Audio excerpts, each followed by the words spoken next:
आज प्रद्युम्न ने सम्रासुर का अंत किया और सम्रासुर का अंत करके प्रद्युम्न आए हैं। आकर के प्रद्युम्न ने अपने माता पिता को प्रणाम किया। सारी रानियों ने देखा, बड़ी खुश हो गईं कि बताओ, जो बालक जन्म लेते ही गायब हो गया था आज विवाह करके आया है। यहां परीक्षित ने सुखदेव जी से एक प्रश्न किया कि गुरुदेव, आप कह रहे हैं कि प्रद्युम्न ने को देखकर सारी रानियां खुश हो गई, तो क्या भगवान की और भी रानियां थी, और भी पत्नियां थी? तब सुखदेव जी ने कहा, हां परीक्षित, भगवान के अन्य विवाह भी हुए। तो महाराज उनकी कथा सुनाइए। तब सुखदेव जी ने भगवान के और अन्य विवाहों की कथा सुनाई। एक राजा है जिसका नाम है सत्राजित। इसने सूर्य नारायण की उपासना से एक मणि को प्राप्त किया है, जिस मणि का नाम है शिवंतक मणि। ये मणि एक दिन में 8 भार सोना देती है, करीब करीब 2 कुंटल सोना प्रतिदिन। अब ऐसी मणि गले में पहन करके सत्राजित एक दिन द्वारिकाधीश की सभा में आ गया। द्वारिकाधीश की सभा का नाम है सुधर्मा। उस सुधर्मा सभा में जैसे ही आए सत्राजित, सब खड़े हो गए कि लगता है सूर्य नारायण आ गए, क्योंकि मणि चमक रही थी। द्वारिकाधीश ने कहा, सब बैठ जाओ, कोई सूर्य नारायण नहीं आए तो सत्राजित। सत्राजित से पूछा, अरे भाई सत्राजित, आज बड़े चमक रहे हो, क्या बात है? सारी बात बताई सत्राजित ने कि महाराज, ये मणि है, सूर्य नारायण की उपासना करके मिली है, ये दिन में 8 भार सोना देती है। भगवान ने कहा, इतने सोने का तुम क्या करोगे? एक काम करो, इस मणि को राजघराने में जमा करा, तो पूरे राज्य का भला होगा। अब तो सत्राजित बिगड़ गया। वाह, तब किया मैंने, मणि पाई मैंने, और दे तुम्हें तू। भगवान ने कहा, कोई बात नहीं, मत दे। घर गया, जाकर के अपनी मणि उतारी, रखकर सो गया। सुबह सुबह इसका भाई प्रसेन आखेट पर जा रहा है, तो इसने महाराज उस मणि को पहन लिया और घोड़े पर बैठ करके चला गया जंगल में आखेट के लिए। अब सुबह जब सत्राजित की नींद खुली तो मणि गायब। अब आपसे कोई कहे कि आपके गले की चैन बड़ी सुंदर लग रही है, हमें दे दो, और आप उससे मना कर दो कि भक्त, मैं क्यों दूं तुझे मणि, अपनी चैन, और उसी रात को आपकी चैन चोरी हो जाए। अब चैन चाहे कोई और चोरी करे, पर आपका शक कहां जाएगा जी? उसी पे जाएगा जिसने बोला था। अब सत्राजित से एक दिन पहले ही भगवान ने मणि मांगी थी, इसने दी नहीं, और आज वही मणि चोरी हो गई। अब सत्राजित तो उठा और बस एक ही जगह शक गया कि हो ना हो द्वारिकाधीश ने मणि चुरा ली। पर अब मैं किससे कहूं भैया, द्वारिकाधीश तो राजा है। पर मुंह बनाकर बैठा है। पत्नी ने कहा कि स्वामी क्या बात है, आज बड़े चिंतातुर दिख रहे हो, कुछ हो गया क्या? पति बोला कि नहीं नहीं देवी, कुछ भी नहीं हुआ, बस ऐसे ही। पत्नी बोली, नहीं नहीं महाराज, कुछ तो हुआ है, बताओ ना। सत्राजित बोला, देवी किसी को बताएगी तो नहीं? देवी बोली, मैंने आज तक किसी को बताई है जो अब बताऊंगा। सत्राजित ने कहा कि सुन, किसी को बताना नहीं, मेरी जो मणि थी ना वो द्वारिकाधीश ने चुरा ली। अब जो उसकी पत्नी ने सुना महाराज, तो पेट फूला। हमारी माताओं की इतनी बढ़िया आदत होती है, अगर आपने इनसे इतना कह दिया कि किसी को बताना मत, फिर तो और ज्यादा टेंशन, क्योंकि भैया लोग तो अंदर रखे रहते हैं चीजों को, कहां पर बताएं। भैया लोग अंदर रखे रहते हैं कई वर्षों तक, पर हमारी माताएं इतनी शुद्ध हृदय की होती हैं, कुछ नहीं रखती अंदर, जो आया तुरंत निकालो, फ्री हो जाओ।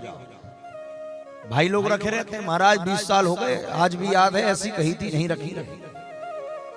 और माताओं का कुछ नहीं रखा रहता है, जो आया तुरंत निकाला। शराब भी लगा है, किसका? धर्मराज युधिष्ठिर का। जब महाभारत का युद्ध पूरा हुआ ना, तो युधिष्ठिर पिंडदान कर रहे थे अपने पितरों को। कौन कौन चला गया इस महाभारत के युद्ध में, अपनों का तर्पण कर रहे थे, तो पीछे कुंती खड़ी थी। कुंती ने कहा, बेटा एक पिंड जरा कर्ण के नाम का भी छोड़ देना। बोले, मां कर्ण के नाम का क्यों पिंड छोड़ूं, वो हमारा कौन था?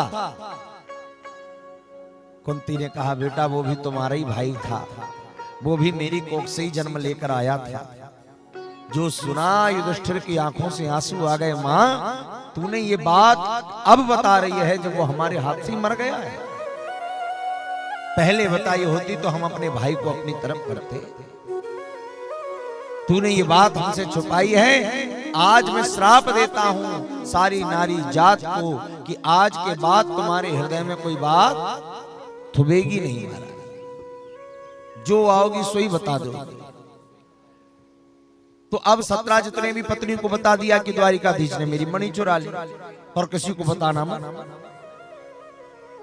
अब उसकी पत्नी गई जल भरने कुएं पर, तो उसकी सहेलियां मिली। अरे बहन क्या बात है, आज तेरा मुंह लटक रहा है। अरे नहीं बहन कोई बात नहीं है, बस ऐसे ही। नहीं नहीं ऐसा तो नहीं हो सकता, कुछ तो हुआ है, मुझे बता तो सही। बोले नहीं नहीं कुछ नहीं हुआ। अच्छा, माताएं एक दूसरे के मन की निकलवाना भी जानती हैं, कैसे निकलवाई जाए। अरे सुन तो बात, मुझे तो बता, मैं किसी को नहीं बताऊंगी। बोली सच में नहीं बताएगी? बोले अरे आज तक बताइए जो बताऊंगा। इसकी पत्नी ने अपनी सहेली को बता दी कि द्वारिकाधीश ने हमारी मणि चुरा ली। अब बोली दे किसी को बताना मत। अच्छा, सब एक दूसरे को बताते हैं, फिर भी कहते जाए किसी को बताना मत। अरे जब तुम खुद नहीं छुपा पाए तो अगला कहां से छुपाएगा। उसने तीसरी को बताई, तीसरी ने चौथी को, और देखते ही देखते पूरी द्वारिका में आग की तरह बात फैल गई। कर्णे कर्णे जपंजना कि महाराज द्वारिकाधीश ने मणि चुरा ली। अच्छा, द्वारिका के लोग भी मान गए। क्यों मान गए? बोले छोटा था तो माखन चुराता था, अब बड़ा हो गया तो मणि चुराता होगा शायद। अब तो महाराज भगवान को चोरी का कलंक लग गया, मणि का कलंक लग गया, और भगवान ने अभी तक, भगवान को पता ही नहीं। जब पता चला तो भगवान ने किसी से कुछ नहीं कहा, सीधे पहुंच गए सत्राजित के पास। और ये कथा शिक्षा देती है, कोई आपको आपके विषय में कुछ कहे कि फलाना ऐसा कह रहा था, तो सीधे मत मानो, सीधे गाड़ी उठाओ और उसके घर पहुंचो, और उसे भी लेके जाओ जो बोल रहा है कि दूध का दूध पानी का पानी तो हो। भगवान पहुंच गए सत्राजित के पास में कि बताओ भाई सत्राजित, मैंने तुम्हारी मणि चुराई है। बोले और नहीं तो क्या, तुम्हारी तो उस पर नजर थी। भगवान बोले कहां रखी थी मणि? बोले यहां रखे सोया था। तेरा भाई कहां है प्रसेन? बोले वो तो आखेट पे गया महाराज। बोले एक ही भाई गया है? बोले हाँ, 3 बचे हैं।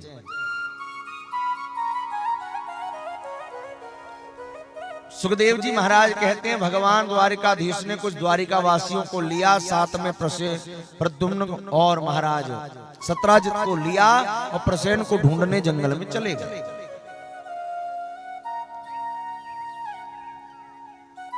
अब जंगल में ढूंढ रहे हैं महाराज।